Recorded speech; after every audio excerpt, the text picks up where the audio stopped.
मंडळी नमस्कार. मी शर्मिला देशमुख, कार्यवाह.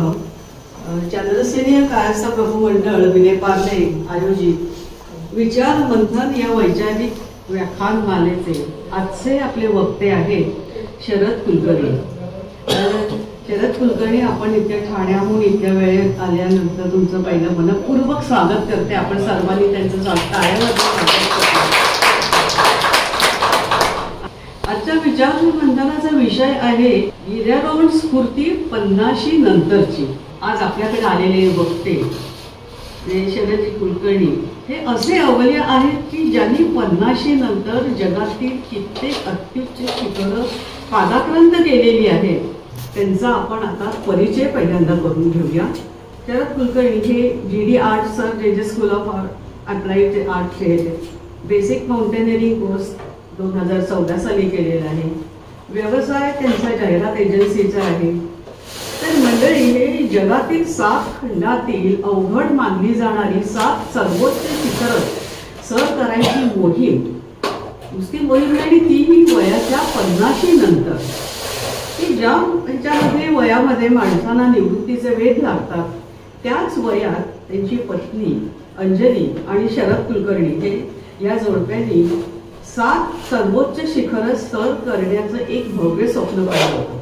तर हे भव्य स्वप्न पूर्ण करताना 2019 साली एव्हरेस्टच्या मोहिमेत त्यांच्या पत्नीचं अंजलीचं दुर्दैवाने निधन झालं.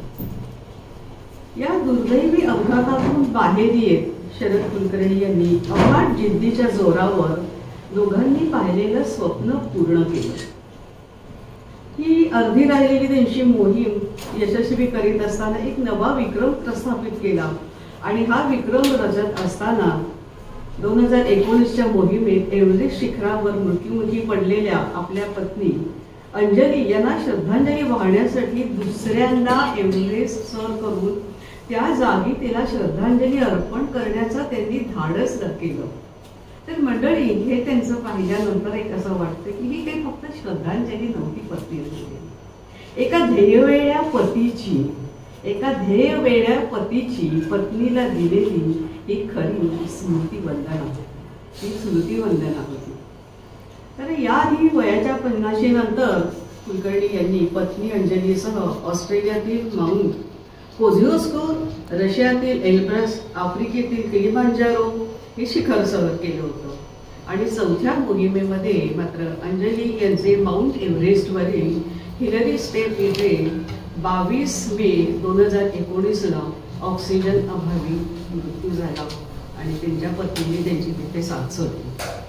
आता हा एवढा मोठा धक्का पचवणं सोपं नसतं, पण या धक्क्यातून सावरत सुद्धा कुलकर्णी यांनी दोघांचंही स्वप्न पूर्ण करण्यासाठी उर्वरित 4 खंडातली सर्वोच्च शिखरं सर केली. आणि हा एक खरं म्हटलं तर अनोखा विक्रम त्यांनी प्रस्थापित केला. आणि या विषयामध्ये त्यांनी अकांकागुआ म्हणजे दक्षिण अमेरिकेतलं, त्यानंतर देनाली म्हणजे उत्तर अमेरिकेतलं, एल्ब्रस युरोपातील, विन्सन्स अंटार्क्टिका या शिखरांचा समावेश त्याच्यात होता. एव्हरेस्ट सह 7 शिखरं सर करणारा भारताचा सर्वात वयस्क गिर्यारोहक होण्याचा एक नवा विक्रम शरद कुलकर्णी यांनी स्थापित केला. तरुणपणी अनेक विक्रम करणारे आपल्याला अनेक क्षेत्रात येतात, परंतु या वयामध्ये हा विक्रम स्थापित करणं म्हणजे खरोखर ह्याला लागते ती जिद्द. वयाची 60 वर्ष 6 महिने आणि 3 दिवस पूर्ण झाली असताना 23 मे 2023 रोजी परत एकदा माउंट एव्हरेस्ट सर करून त्या शिखरावर आपल्या पत्नीला त्यांनी श्रद्धांजली वाहून भारताचा राष्ट्रध्वज तिथे फडकवला होता आणि भारताचा सर्वाधिक वयस्क एव्हरेस्ट वीर होण्याचा मान त्यांनी मिळवला. आपल्याला त्यांची की त्यांनी पादाक्रांत केलेली शिखरं आहेत आणि त्यांनी मिळवलेलं यश आहे त्याबद्दल जर आपण बघूया की बघा, 19 सप्टेंबर 2024 रोजी अरुणाचल प्रदेशमधल्या माउंट गोरीचे, 23 मे 23 रोजी माउंट एव्हरेस्ट, 19 एप्रिल 23 रोजी माउंट नेपाळ, 16 डिसेंबर 22 रोजी माउंट विन्सन अंटार्क्टिका, 20 जुलै 22 रोजी mount Denali Alaska North America. 14 ऑगस्टला माउंट एल्ब्रस रशिया. 29 जानेवारी 2020 माउंट अकान्कागुआ साऊथ अमेरिका. 22 मे 19 रोजी माउंट एव्हरेस्ट. 8 ऑक्टोबर 2014ला माउंट किलिमांजारो आफ्रिका. आणि 3 नोव्हेंबर 2014 माउंट कोझिओस्को ऑस्ट्रेलिया. पादाक्रांत केलेले शिखर त्यांच्या तारखा बघितल्या तर आफ्रिकेची आणि ऑस्ट्रेलियाची तारीख ही 8 ऑक्टोबर 14 आणि दुसरं आहे 3 नोव्हेंबर 14. आपण जेव्हा एखाद्या प्रवासाला जातो लांबच्या आणि दमून आल्यानंतर नाही आता आता विश्रांतीची गरज आहे पण विश्रांती घेतो. पण एक शिखर सर केल्यानंतर ऑक्टोबर मध्ये शिखर सर केल्यावर नोव्हेंबर मध्ये पुढच्या शिखरासाठी विचार आणायचा आणि तो ते शिखर पादाक्रांत करायचं. खरोखर सर तुम्हाला हॅट्स ऑफ. आणि आणखी एक गोष्ट म्हणजे की he is the first Indian, म्हणजे किती गोष्टीत फर्स्ट इंडियन आहेत बघा. ते first Indian to climb mount गोलिशिन ॲट द एज ऑफ 61. फक्त 61. हा आकडा मला असं वाटलं उलटा केला तरी चालेल अशी पहिली आहे. नंतर first Indian to climb Mount Everest at the age of 60. First Indian to climb Mount Vinson at the age of 60. First Indian to climb Hanuman Tibba at the age of 59, and first Indian to climb Aconcagua, highest peak of South America, at the age of 58, and first Indian to climb highest peak of Russia at the age of 59. विशेष म्हणजे की first eldest couple of India to complete assistant challenge with Kosciuszko peak in Australia. आणि ह्याच्यासाठी ह्या अचिव्हमेंटसाठी त्यांचं नाव हे Limca book of रेकॉर्डमध्ये गेलेलं आहे. तर अशा एक अद्वितीय कामगिरी करणाऱ्या, अद्वितीय ध्येय बाळगणाऱ्या अशा एका व्यक्ती आज आपल्या इकडे आलेल्या आहेत. आणि हा त्यांचा सगळा प्रवास जो आहे तो प्रवास आपण त्यांच्याकडून ऐकणार पण आहोत आणि त्यांच्या आपण बघणारही आहोत त्यातनं. तर शरदजी की तुमच्या या जिद्दीला इथे उपस्थित असलेल्या सर्व श्रोत्यांतर्फे तुम्हाला मानाचा मुजरा देऊन तुम्हाला पुढील कार्यक्रमाची मंडळात विले पार्ले मला इथे बोलवलं. माझा हा 7th समिटचा जो काही अनुभव आहे तो तुमच्या समोर माझा जे काही अनुभव आहे ते कथन करायला बोलवलं त्याबद्दल धन्यवाद. आता डॉक्टर प्रधान मला वाटतं त्यांनी ज्यावेळेस मला फोन केला तर त्यावेळेस त्यांना मी आधी विचारलं होतं की किती लोक येतील, काय येतील, किती लोक येतील तो प्रश्न नव्हतो. 4 लोक आले तरी मी त्यांच्यावर डिस्कस करतो तो प्रश्न नाहीये. म्हणजे मी 4 माणसा ते म्हणजे जवळजवळ 500-600 लोकांपर्यंत माझे ऑलरेडी भाषण झालेले. त्याच्यामुळे मी आधी 3-4 जणच होतं त्यामुळे आपण डिस्कस करू गोल टेबल मांडून काही प्रॉब्लेम नाहीये. आणि त्यांना विचारलं होतं की साधारण वय किती असेल, ते म्हणजे सगळे 50च्या वर असतील. मग हरकत नाही कारण मला उलट आवडतं. कारण मी आता नुकतंच म्हणजे 2 वर्षापासून मी ABC एव्हरेस्ट बेस कॅम्पला मी लोकांना घेऊन चालू आणि ते त्यांचं वयमान साधारण 50 नंतरच त्यांनाच मी सिलेक्ट करतो. कारण कसं होतं की 50 नंतर बऱ्याच जणांसाठी आता माझ्या वेळेस गेल्या वेळेस एक ट्रेकला आली होती 59 इयर्स ओल्ड लेडी, तिचं पण कम्प्लीट झालं. म्हणजे बऱ्याच जणांना असं काय करायचं आणि आपण आयुष्य परत म्हणजे सगळं असताना पण बऱ्याच जणांना असं वाटतं की आपण वाया घालवलं, आपण काहीतरी करायला पाहिजे. तर मग बरेच जण काय गोष्टी करतात. आम्ही एव्हरेस्ट बेस कॅम्प घेऊन जातो आणि ज्यावेळेस एव्हरेस्ट बेस कॅम्प पूर्ण करतात त्याची पूर्व तयारीपासून ते 5-6 महिने आम्ही त्यांना गाईड करतो. आणि ज्यावेळेस पूर्ण करतो त्यावेळेस त्यांना जो काय आनंद मिळतो तो आयुष्यातला सगळ्यात जास्त आनंद असतो हे मी अनुभवलंय. त्यामुळे मग मी त्यांना विचारलं की येणारे लोक कसे आहेत, ते म्हणे 50 नंतरचे म्हणलं काही हरकत नाही. मी कॉलेजमध्ये पण टॉक करतो आणि मुलांसमोर पण टॉक करतो, पण इथे मला जास्त आनंद मिळतो कारण मी तुमच्याच वयाचा आहे, म्हणजे यंग आहे एकदम. सो आता मी वय असा विचारच करत नाही कारण ह्या सगळ्या गोष्टी करताना वय हा विचार केलाच नव्हता, म्हणून या सगळ्या गोष्टी घडल्या. तिकडे ते सहज तुमच्या मनात असलं तर सगळ्या गोष्टी होत राहतात.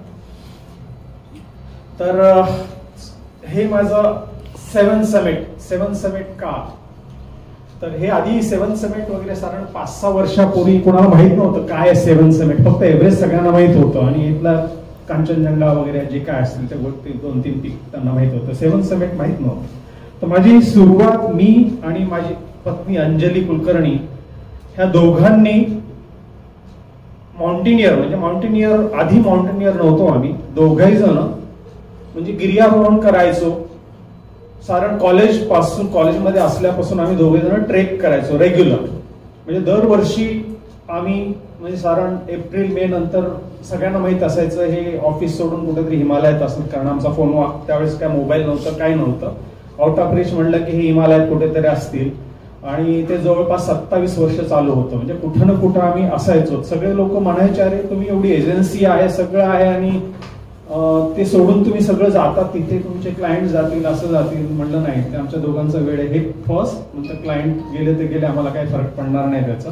आणि कधी काहीही झालं नाही, कधीही क्लायंट कुणी गेलेलं नाही किंवा काही नाही. उलट क्लायंट आमच्या बरोबर ट्रेकला यायला लागले. सो हे त्यावेळेसचं वेळ होतं आमचं. तर आम्ही सुरुवातीला म्हणजे आता हे एवढं सगळं 7 समिट म्हणजे काय, म्हणजे 7 खंडातील 7 सर्वोच्च शिखर. तर हे सगळं भव्य करायचं तर कोणीतरी तुमच्या मागे प्रेरणा असते, कोणीतरी एक सपोर्टिंग असतं आणि कोणीतरी प्रेरणादायक माणूस, कोणीतरी गुरु असतो. कोणालाही तुम्ही गुरु करू शकता, कोणी प्रेरणादायक व्यक्ती असू शकते, कोणी हजबंड असू शकतो, कोणाला वाईफ असू शकते. तर आमच्या मागे आता हे 7 समिट, त्याच्या आधी मी सांगतो हे 7 समिट कुठली, ही स्लाइड आधी सांगतो. 7 समिट म्हटल्यावर कोणाला माहित नाही कुठले कुठले आता ते 7 खंडातील 7 सर्वोच्च शिखरे. फर्स्ट आता इथे जवळ बघितलं तर जवळ भारताच्या जवळ आहे ते किलिमंजारो आहे खाली. एल्ब्रुस तिकडे रशियामध्ये आहे, एल्ब्रुस युरोप मधलं हायेस्ट पीक. देनाली हायेस्ट पीक नॉर्थ अमेरिका, साऊथ अमेरिका अकॉन्कागुआ, जसं मॅडमने आता सांगितलं त्यावेळेस. आणि विन्सन हे अंटार्क्टिका मधला खालचा जो मोठा याच्यात दिसत नाही पण जो व्हाईट जो दिसतो पूर्ण पोर्शन तो पूर्ण अंटार्क्टिका आहे. म्हणजे केवढा आहे पहा तो. आणि त्याच्या मध्यभागी येतो जो विन्सन आहे तो माउंट विन्सन. ऑस्ट्रेलियात कोझियस्को आणि आपलं आशियातलं सगळ्यात हायेस्ट एव्हरेस्ट. आणि मी आता आधी म्हटलं त्याप्रमाणे प्रेरणा कोणा याच्यापेक्षा आणखी मोठी, यांच्यापेक्षा जास्त प्रेरणा आणखी कोणाची असू शकेल. आपले जो सह्याद्री पवित्र झाला यांच्या पावलांनी, छत्रपती शिवाजी महाराज. आणि मुख्य दुसरी प्रेरणा म्हणजे माझी स्वतःचीच पत्नी अंजली. कारण तसा मी आर्टिस्ट असल्यामुळे मुळात थोडासा आळशी होतो आणि ती थोडी तिच्या कॉलेजच्या जीवनामध्ये थोडी रनिंग वगैरे करायची, म्हणजे ऍथलीट होती. आणि थोडं सॅटल झाल्यानंतर आमच्या जीवनामध्ये तिला असं वाटलं की आता बस झालं, आपण आता सगळं झालं आपलं मूळचं, म्हणजे तिच्यातलं ऍथलीट चालू झाला. आणि एके दिवशी तिला असे काहीतरी रनर दिसले, असे कुठेतरी ठाण्यामध्ये आम्ही राहत होतो, ठाण्यामध्ये काही रनर्स चालले होते बाहेर सकाळी फिरायला. तर तिनं सहज चौकशी केली तर ते 10 किलोमीटरच्या काहीतरी स्पर्धा होत्या, त्यात पार्टिसिपेट त्यांचं चालली होती प्रॅक्टिस. तर तिनं विचार केला की चला आता एवढे वर्ष झालं, आपण गॅप जरी असेल तरी आपण त्याच्यामध्ये पार्टिसिपेट करू. आणि तिनं सांगितलं चल तुम्ही पण व्हा पार्टिसिपेट, आपण करूया याच्यात. म्हटलं 10 किलोमीटर कोण पळतंय, आणि त्यावेळेस 1 किलोमीटर पण पळायचं म्हणजे तेवढं नसायचं. बिझनेस सगळं फिरणं ट्रेक वगैरे ठीक आहे, पण पळणं असं माहित नव्हतं. पण तिनं ते जिद्दीनं रोज सकाळी उठायची, कपडे घालायची, सगळं ड्रेस बिस आणला, शूज आणले आणि सकाळी जायची. मी आणि माझा मुलगा दोघं जण हसत बघायचो, चालली मॅरेथॉन करायला वगैरे म्हणून. आणि एके दिवशी 15 दिवसांनी ती मेडल घेऊन आली फर्स्ट, म्हणजे ठाण्याचं फर्स्ट मेडल त्या वयातल्या त्या कॅटेगरीत घेऊन आली. आम्हाला सरप्राईज झालं त्यावेळेस, म्हणलं काहीतरी वेगळे. आणि मग आम्ही म्हणलं आता आपण पण चालू करूया. आणि मग त्यावेळेस आम्ही रनिंग चालू केलं, म्हणजे आम्ही दोघे जण रनिंगला चालू आहे. हळूहळू 2-3 किलोमीटर पासून म्हणजे पळणारी आम्ही दोघे जण फुल मॅरेथॉन म्हणजे 42 पर्यंत आम्ही मजल मारली दोघांनी. करायचं तर दोघांनी एकत्रच. तर हे सांगली मॅरेथॉन आहेत. अशा म्हणजे जवळपास 20-25 हाफ मॅरेथॉन आणि नंतर अशा 5-6 फुल मॅरेथॉन आम्ही केल्या. आणि जिकडे जिकडे मॅरेथॉन असतील तिकडे जायचो आम्ही आणि म्हणजे भटकायला मिळायचो. एक उद्देश, दुसरा उद्देश तो होता. आणि देश विदेशात पण आम्ही असं विचार केला की नंतर हाफ मॅरेथॉन करायचं म्हणजे देश पण फिरायला मिळतील आणि रनिंग पण होईल, तो एक उद्देश होता. आणि असंच एक रनिंग करता करता आणि सह्याद्री फिरता फिरता आमची एक रेस्क्यूच्या दरम्यान, आम्ही एका किल्ल्यावर गेलो होतो, रेस्क्यूच्या दरम्यान आमची ओळख एका अवलियाशी झाली. तो सुरेंद्र शेळके, हे यांचं माउंटेनिअरिंग मध्ये बरंच नाव आहे. त्यांनी बरेच एव्हरेस्टर घडवलेले आहेत आणि चांगले माउंटेनियर्स घडवलेले आहेत. तर हे एकदा असं चांगली मैत्रीमध्ये रूपांतर झाल्यानंतर ते बोलले की एवढं तुम्ही सगळं करतायत, या वयात एवढा तुमचा फिटनेस आहे, आम्ही त्यावेळेस 50 पार केली होती, तर का नाही तुम्ही वेगळं काहीतरी करत. म्हणजे वेगळं काहीतरी काय, तर हे 7 समिटचं फूल त्यांनी आमच्या डोक्यात भरवलं.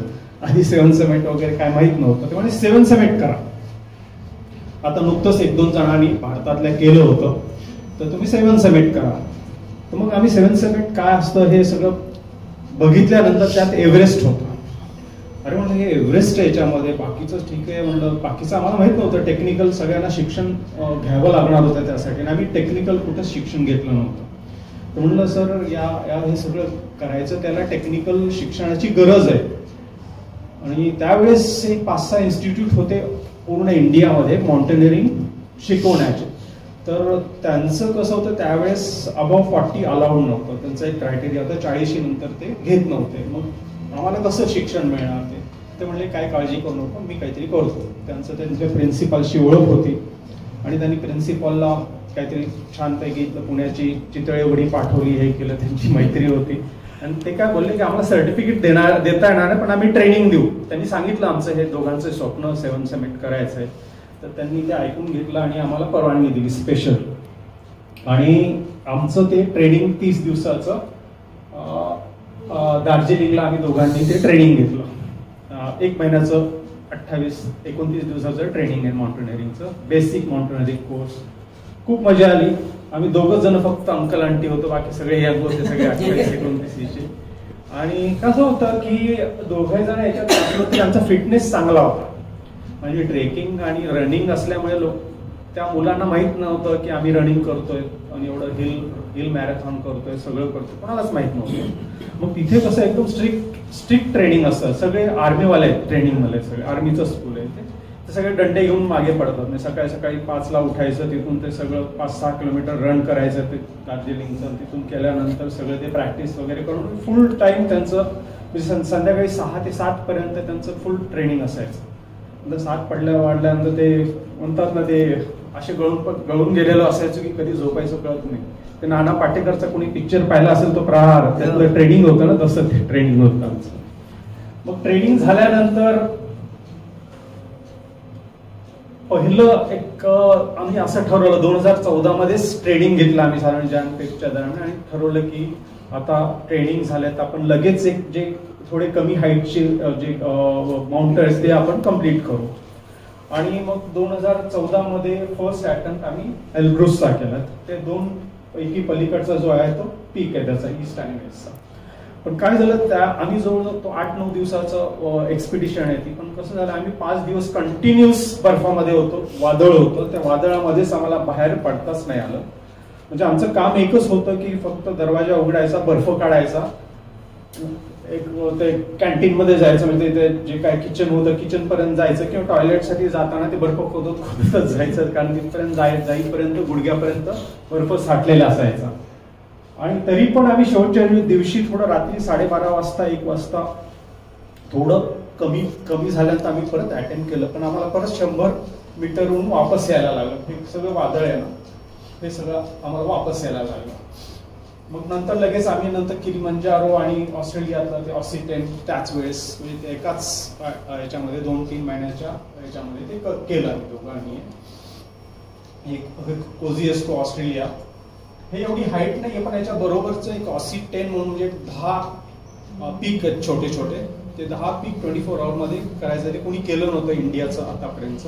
ते आमची टीम पहिली होती इंडियाची हे करणारी, आणि फर्स्ट कपल होतं आम्ही, म्हणून ते लिंकामध्ये नाव त्याच्यामध्ये नोंदवलं. आणि त्यानंतर मग एव्हरेस्ट करायचं ठरलं. 2000 म्हणजे आमचं कसं होतं, 2017ला आधी ठरलं की एव्हरेस्ट करायचं आहे.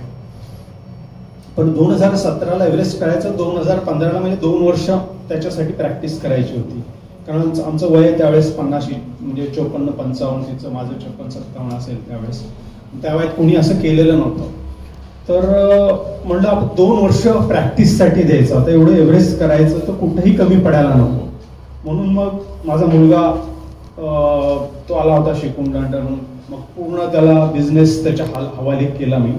म्हटलं मी काही बघणार नाही, आमचं जे काय असेल ते आता सगळे तू सांभाळायचं. आम्ही आता एव्हरेस्ट करणार आहे, बाकीचं सगळ्या गोष्टी करणार. आणि मग पूर्ण तयारी करण्यासाठी मग त्या आधी एव्हरेस्ट चढायच्या आधी तुम्ही डायरेक्ट एव्हरेस्टला जात नाही. त्याच्या आधी काही 6000 7000 पीक करता तुम्ही आधी. तर ते करायचं म्हणून तिथला नेपाळमधलाच एक लोबूचे पीक आहे, तो आम्ही करायचं ठरवलं. पण लोबूचे पीक करताना नेपाळमध्ये 2015ला प्रचंड भूकंप आला आणि 2000 साधारण 9,000 मला वाटतं 11,000 लोक त्यावेळेस गेले. आम्ही अडकून पडलो होतो 7 दिवस. तिथे लुकला म्हणून एक एअरपोर्ट आहे, त्या एअरपोर्टमध्ये आम्ही 7 दिवस अडकून पडलो होतो. पण नंतर 7 दिवसानंतर आम्हाला रेस्क्यू केलं तिकडे इंडियन गव्हर्नमेंटचं. आणि त्यामुळे त्यावेळेस मला तो सुषमा स्वराज मंत्री होत्या, त्यांनी खूप मदत केली आम्हाला आणि त्यांनी रेस्क्यू केलं. आणि त्यावेळेस आम्ही कसं झालं की आम्हाला काही झालं नव्हतं, त्याचे सगळं वर्णन आणि डिटेल्स खूप भयानक आहेत तसे. ते सगळे डिटेल्स आणि ते सगळे माझ्या पुस्तकामध्ये लिहिलेले आहेत. मी एवढं काही डिटेल्स सांगत नाही, पण ते भयानक होते ते दिवस. त्यावेळेस आमचा लोबूचे झाला नाही म्हणून परत आम्ही 2016ला आणि परत म्हणलं आता करायचंच आहे तर मग प्रॅक्टिसमध्ये राहायला पाहिजे. मग मानस सरोवर किंवा जे मिळेल, कारण 2017ला आमचं ठरलं होतं करायचं काही झालं तरी. आणि परत 2016ला हे सगळे करत करत 2016ला सेकंड परत लोबूचे केला आम्ही सेकंड टाइम. त्यावेळेस आता म्हणजे पहिल्या थोड्या खाणाखुणा होत्या, म्हणजे याच्या भूकंपाच्या सगळीच पडझड झाली होती. मी ते खूपच म्हणजे एकही गाव आम्ही ज्यावेळेस वापस आलो त्या दिवशी रात्री तिकडनं चालत जवळपास 17-18 तास चालत होतो आम्ही फक्त, म्हणजे लुकलाला यायला. पण एकही हॉटेल एकही गाव असं राहिलं नव्हतं, सगळंच कोलॅप्स झालं होतं. आम्हाला सगळं उपाशीच यायला लागलं. ते खूप छान वर्णन आहे, मी ते पुस्तकामध्ये केलेलं आहे. तर 2016ला आम्ही मग लोबूचे पीक केला. तसाच एक 2017ला मीरा पीक केला. म्हणजे 2017ला आमचं चालू तिथलाच एक खूप सुंदर पीक आहे. त्याची सगळी वर्णन, काय काय प्रॉब्लेम्स आले काय वगैरे सगळे मी एवढे डिटेल्स सांगत नाही, कारण बराच वेळ जाईल त्याच्यामध्ये. हे 2000 आम्ही दोघांनी मिळून मेरा पीक केलं. खूप सुंदर पीक आहे. 21,000 सारण, 21,000 हाईटचं आहे सारण. आणि त्यानंतर मग हे 2019ला आमचं ठरलं. मग ते 1-2 वर्ष काही आमचे इंटरनल इश्यूज होते आणि नंतर असं ठरलं 2019ला एव्हरेस्ट करायचं. मग त्याचं परत ट्रेनिंग करायला लागलं. कारण असं 2014 ते 2019 या 4-5 वर्षामध्ये कसं होतं, टेक्निकल तुम्ही परत ते म्हणता ना चाकूला धार द्यायला लागते, तसं आमचं टेक्निकल परत करायचं म्हणून लेहमध्ये परत आम्ही विंटर कोर्स केला. म्हणजे एक्स्ट्रीम थंडीमध्ये जान-फेबमध्ये एक्स्ट्रीम थंडी असते, साधारण -30-35 टेम्परेचर असतं. त्या टेम्परेचरमध्ये लेहमध्ये आम्ही परत तो कोर्स केला, म्हणजे परत टेक्निकल याच्यासाठी विंटर ट्रेनिंग घेतलं. आणि आम्ही परत 2019लाच अटेम्प्ट केलं. आता हे एव्हरेस्ट हे एव्हरेस्ट म्हणजे डोक्यात का होतं, कधी पडलं स्वप्न तुमचं? म्हणजे एव्हरेस्ट म्हणजे 7 समिट तर होतंच, पण त्याआधी एव्हरेस्ट डोक्यात येण्याचं कारण 2005 मध्ये आम्ही EBC ट्रेक केला होता, एव्हरेस्ट बेस कॅम्प, तो आमच्या फॅमिलीसह. आणि हा 2005 EBCसह. आणि तिथून कालापत्थर आहे, तुम्ही ऐकलं असेल किंवा कोणी गेला असेल मित्र वगैरे, तर तिथून कालापत्थर पूर्ण अशी रेंज दिसते. बेस कॅम्प म्हणून दिसत नाही एव्हरेस्ट कोणाला, पण तिथे कालापत्थर म्हणून आहे. ते साधारण 17,500च्या हाईटवर आहे, ती साधारण 18,000 आहे. तर तिथून तुम्हाला पूर्ण एव्हरेस्टची रेंज दिसते आणि खूप छान एव्हरेस्टचं दर्शन होतं. ते दिसतं तो एव्हरेस्ट आहे पूर्ण. हा जो दिसतोय तो एव्हरेस्ट आहे आणि हा सगळा कुंभू आहे. हा माझा मुलगा, माझी मिसेस गेली आणि आम्ही. तर त्यावेळेस असंच एक डोक्यात एक तिच्या मनामध्ये अशी कल्पना गेली की आपण इथपर्यंत त्यावेळेस फर्स्ट टाइम असं एवढा हाय अल्टिट्यूडचा ट्रेक केला. आधी आम्ही खूप ट्रेक केलेले आहेत, तुम्हाला सांगितलं तसं कॉलेजमध्ये किंवा नंतरच्या ह्याच्यामध्ये, पण हाय अल्टिट्यूड हा पहिलाच ट्रेक होता. आता या ट्रेकमध्ये पण आम्हाला काही इजा नव्हतं. आम्ही 21 जण होतो, फक्त 9 जण इथपर्यंत पोहोचलो. तर म्हटलं काही न होता इथपर्यंत जर आलोय तर आपण सगळं छानपणे, तर असंच एके दिवशी एव्हरेस्टला पण जाऊ. माहित नाही, असं डोक्यात आलं. म्हणजे त्यावेळेस डोक्यात आलं, ते बीज रोवलं गेलं आमच्या, आणि त्याला मग ते म्हणतात ना पालवी वगैरे फाटे नंतर फुटत होते. तर हा 2019ला ज्यावेळेस ठरलं एव्हरेस्टला जायचं, हा तुम्हाला जस्ट एक आयडिया येण्यासाठी एक एव्हरेस्ट काय असतं, म्हणजे कसं जातात, काय करतात, थोडंफार कल्पना देतो तुम्हाला, जास्त नाही मिळत. हा इथे बेस कॅम्प आहे. हा बेस कॅम्प हा आता खूप लांबून शॉट घेतलेला आहे. ह्या बेस कॅम्प मध्ये जवळपास 150 ते 200 टेंट लागलेले असतात 2 महिन्यासाठी. हे 2 महिने इथून एव्हरेस्ट दिसत नाही, हा एव्हरेस्ट दिसत नाही, कारण इथून फक्त हा पीक दिसतो, हा एव्हरेस्ट त्याच्या पलीकडे. इथे सगळं तुमचे 2 महिने तुम्हाला इथे राहायचं असतं. इथून परत हे सगळा कुंभो आईस फॉल आहे. हा इथे दिसायला जरी असा छोटा नदीसारखा दिसत असला तरी हा रोज 3-3, 4-4 इंचांनी खाली सरकत असतो. इथे जवळपास 150 ते 200 फुटापर्यंतचे बोल्ट असतात मोठे मोठे. तसं मी पुढे दाखवतो कसे असतात ते बर्फाचे भोगळे. इथे कॅम्प 1 आहे, कॅम्प 1 टू कॅम्प 2. हे जरी असं दिसत असेल तर इथून इथे पोहोचायला पहिल्यांदाच गेला तर 14 तास लागतात तुम्हाला इथून इथे पोहोचायला. इथून इथे पोहोचायला पण चांगल्या ट्रेक असेल तर 7 ते 8 तास लागतात. आणि इथून इथे हा लोत्से पेस आहे, सगळ्यात अवघड पॅच, एकदम असा फ्लॅट. इथे लोत्से पेस आहे. कॅम्प 3 इथे थोडे टेंट आहे. हा लोत्से पेस आणि इथे कॅम्प 4 शेवटचा कॅम्प. आणि इथून रात्री निघून तुम्हाला हे 8848 इथून वापस यायचं असतं. रात्री निघून तुम्हाला दुसऱ्या दिवशी रात्री, म्हणजे जितकं तुमची स्पीड असेल त्याप्रमाणे मोस्टली साधारण तुम्ही दुपारपर्यंत वापस येता. म्हणजे रात्री चालू करतात 6 वाजता, दुसऱ्या दिवशी साधारण 4 वाजता, साधारण 24 तास, 18 ते 24 तास तुम्हाला ते क्लाइंब करून वापस यायला लागतं. आणि इथून परत वापस इथे बेस कॅम्पला यायचं असतं. हा साधारण मॅप तुम्हाला, हा लोत्से हे आजूबाजूलाच आहे. आणि इकडनं ही आहे नेपाळची साईड आहे. आणि इकडनं जे येतात वेस्ट ते तिबेटहून किंवा म्हणजे चायना बघून येतात. हा पूर्ण एव्हरेस्टचा मॅप. हे ते क्लोज आईस जे म्हणलं तुम्हाला की कुंभ आईसफॉल काय असतो, हे सगळे मोठे मोठे बोल्ट्स असतात. हे सगळे हे याची हाईट जवळपास म्हणजे कधी कधी एक साधारण 70-80 फूट ते 100 फुटापर्यंत पण असते. हे पाहे त्याच्यावर कळेल तुम्हाला. असं तुम्हाला सगळं क्रॉस करून जावं लागतं. त्याच्यासाठी सगळं टेक्निकल शिक्षण घेणं गरजेचं आहे. हा कॅम्प 1 6650 हा तो दुसरा नुसते दिसतोय. हा आमच्या दोघांचा कॅम्प 3 वर काढलेला फोटो त्यावेळेस 2019ला. आणि कॅम्प 4 मग तुम्हाला दाखवला होता. कॅम्प 4 आहे. त्या कॅम्प 4 वर समिट पुश साठी निघतात. समिट पुश म्हणजे काय की तिथे जाऊन तुम्हाला वापस यायला शक्यतो रात्री निघतो, कारण बर्फ थिजलेला असतो. तुम्हाला ते नाही तर काय होतं, अॅव्हलांचचे चान्सेस, अॅव्हलांच म्हणजे बर्फाचं ते एकावर एक साठून अॅव्हलांचचे चान्सेस जास्त असतात. त्यामुळे मग शक्यतो रात्री समिट पुश साठी निघतो आपण. आणि हा जो ट्रॅजिक ट्रॅफिक होता 2019ला, जे काही दुर्दैवी घटना घडली, पहिल्यांदाच असं झालं एव्हरेस्टमध्ये की काय झालं, साऊथ बंगालमध्ये आता जसं वादळ आहे आणि त्याचा परिणाम इथे होतोय, पाऊस पडतोय अजूनही, तसं त्यावेळेस एप्रिल म्हणजे मे मध्ये तिथे सायक्लोन झाला आणि त्याचा इफेक्ट एव्हरेस्टवर झाला. आणि तिथे वेदर विंडो असते. वेदर विंडो म्हणजे कसं की साधारण 7 ते 8 दिवस तुम्हाला एव्हरेस्टला जायला अशी विंडो मिळते, वेदर विंडो, की ह्या दिवशी वातावरण चांगलं, या दिवशी वातावरण चांगलं, या दिवशी हवेचा स्पीड कमी आहे.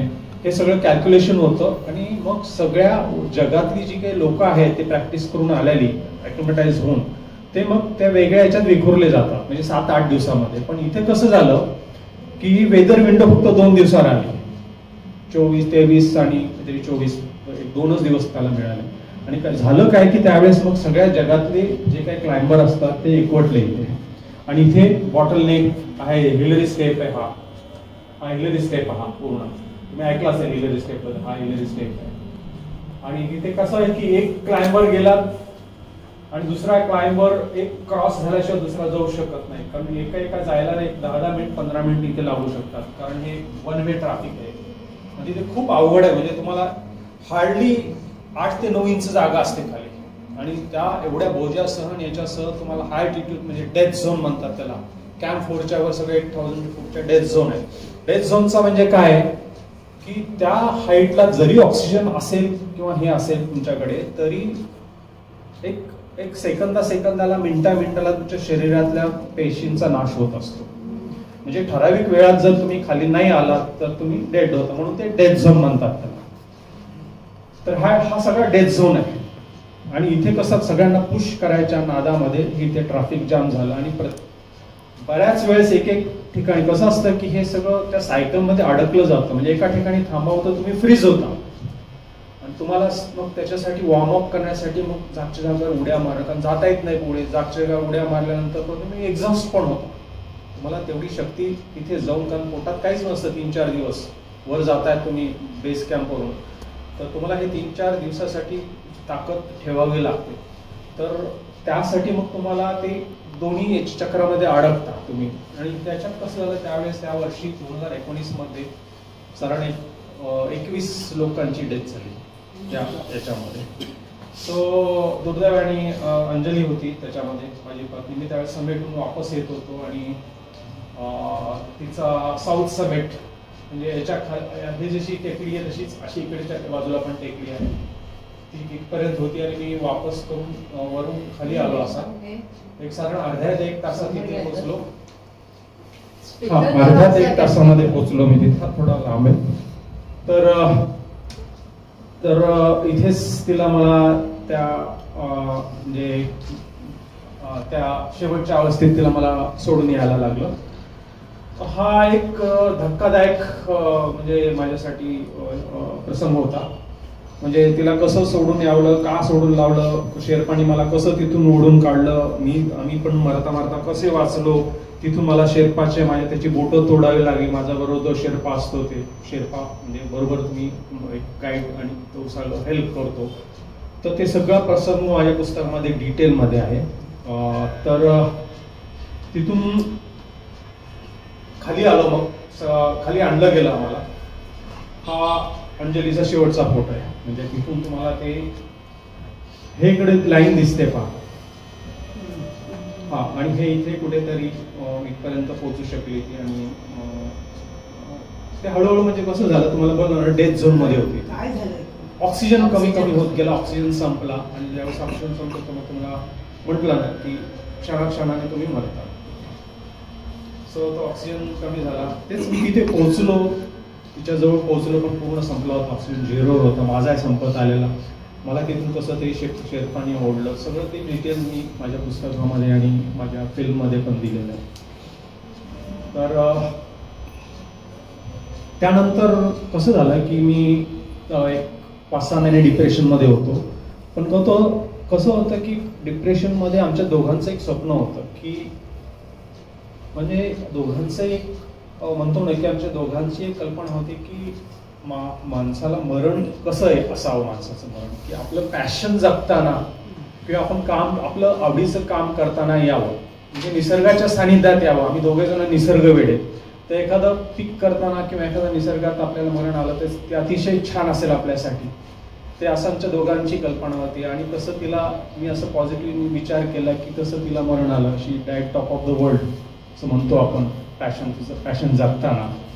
तर मी असं डिप्रेशनमध्ये गेल्यानंतर मी विचार केला की मी असं मरणार नाही. आमचं स्वप्न पूर्ण करताना मरण आलं तर चालेल मला, मी असं नाही मरणार. तिनं मला तिथून वापस येताना मी तिला वचन दिलं होतं की मी परत येईन इथे, आणि आपल्या दोघांच्या वतीनं उरलेली शिखरं जी आता आम्ही दोघांनी मिळून हे 4थं होतं, उरलेली जी 5 शिखरं मी परत करेन आणि तुला इथे येऊन परत श्रद्धांजली वाहिली. हे माझ्या डोक्यामध्ये. आणि तिथे मी असं बोललो नाही तिला, कारण बोलायच्या अवस्थेतच नव्हते, पण माझ्या मनामध्ये मला दिलेलं वचन होतं ते. तर मी परत प्रॅक्टिस चालू केली. त्यानंतर कोरोनाचा काळ होता. त्या कोरोनाच्या काळात नंतर म्हणलं हे मला एके दिवशी असंच डिप्रेशनमधून म्हणलं पण हे काही खरं नाही, असंच मरून जाऊ. त्यावेळेस 6 महिन्यात माझं जो 8 ते 10 किलो वजनही वाढलं.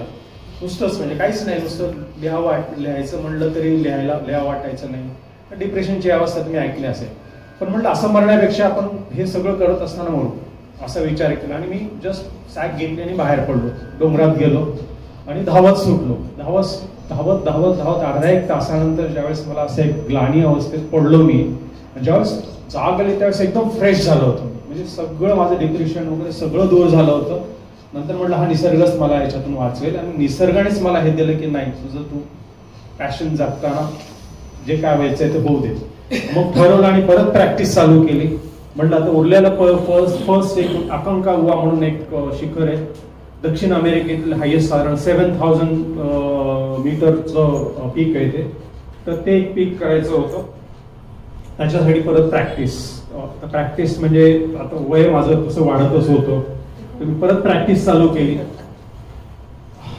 परत ही प्रॅक्टिस चालू केली आणि साधारण एक 27 जानेवारी 2020 साधारण कोरोनाच्या त्याच वेळेस अकंकागुआ साऊथ अमेरिकेतलं पहिलं पीक माझं झालं. आणि हे पीक आमच्या बरोबर साधारण एक 6-8 जण होते. 8 जणात एक पीक फक्त आम्ही 4 जण तिथे वर पोहोचलो तिथे. तर हे पहिलं पीक त्याच्यानंतर झालं. त्याच्यानंतर लागोपाठ मग इकडे आल्यानंतर प्रॅक्टिस करत हनुमान तिब्बा, खूप अतिशय आपल्या मनाला जवळच एक पीक आहे, ते पीक मी केलं. त्यानंतर एक सनसेट काश्मीरमधलं एक पीक केलं. त्यावेळेस खूप ॲक्लिमटाईज झालं होतं. ॲक्लिमटाईज म्हणजे काय असतं की हाय अल्टिट्यूड्स मध्ये तुम्ही डायरेक्ट जाता. तुम्ही जर कधी लडाखला जर गेला तर डायरेक्ट उतरला तर तुम्हाला खूप त्रास होतो. बऱ्याच लोकांचं तर डेथ पण झाली असं एअरपोर्टवर उतरल्या, कारण त्या इथल्या हवेतून 0 पासून डायरेक्ट तुम्ही 11,000वर पोहोचता. त्यावेळेस तुम्हाला त्या वातावरणामध्ये, विरळ वातावरणामध्ये ऍडप्ट व्हावं लागतं. तर हे मी ऍडप्ट होण्यासाठी म्हणलं आता पुढे एवढी शिखरं करायची ते आपण चांगला प्रॅक्टिस करून ऍडप्ट होतो. मग इथे सगळे पीक करत बसलो त्या याच्यामध्ये मी. आणि परत माउंट एल्ब्रुस जे अर्धवट राहिलं होतं वादळामुळे ते परत केलं रशियामध्ये जाऊन. परत माउंट देनाली एक अतिशय खूप छान पीक आहे, पण तेवढंच अवघड, म्हणजे एव्हरेस्ट पेक्षाही अवघड पीक आहे. म्हणजे एव्हरेस्ट काहीच नाही त्याच्यापुढे. कारण काय, एव्हरेस्टला तुमच्याबरोबर शेर्पा असतात, मदतनीस असतात, हेलिकॉप्टर असतात, सगळं तुम्हाला सगळा लवाजमा असतो बरोबर.